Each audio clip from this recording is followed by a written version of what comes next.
সবুজ মেদর মাঝে পিঁপড়া মা ও তার ছোট পিঁপড়া দলের সঙ্গে মিলে ঘর বানাচ্ছিল। সব পিঁপড়া পরিশ্রম করছিল, পাতা সংগ্রহ করছে, মাটি গুঁড়ো করছে, ছোট ছোট পিল বানাচ্ছিল। মা পিঁপড়া তাদের দিকে দৃষ্টিপাত করছিল, যেন একে অপরকে সাহায্য করছে। ছোট পিঁপড়া দৃঢ়ভাবে তার পাতা ধরে ঘরের দিকে এগোচ্ছে, মা তার পাশে দাঁড়িয়ে তাকে উৎসাহ দিচ্ছে। হঠাৎ এক পাগল হাতি এলো। তার বিশাল পা দিয়ে ঘর চেপে ভেঙে দিল। মাটি আর পাতা ছড়িয়ে গেল। ছোট পিঁপড়া হতবাক হয়ে দাঁড়িয়ে রইল। মা পিঁপড়া এগিয়ে গিয়ে ঘরের ধ্বংসাবশেষের কাছে দাঁড়ালো, ছোট পিঁপড়ার কাঁধে নরমভাবে স্পর্শ করল। ছোট পিঁপড়া চোখে জল নিয়ে ফিসফিস করল, আমরা সব হারালাম। আমার সব স্বপ্ন আজ মাটিতে মিশে গেছে।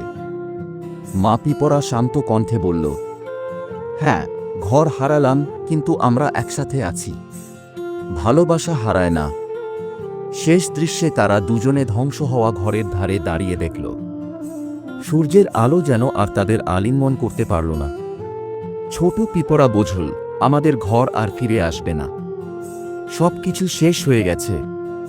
আসলে যত বড় ধ্বংসই হোক, একতা ও ভালোবাসা থাকলেই আমরা নতুন করে শুরু করতে পারি।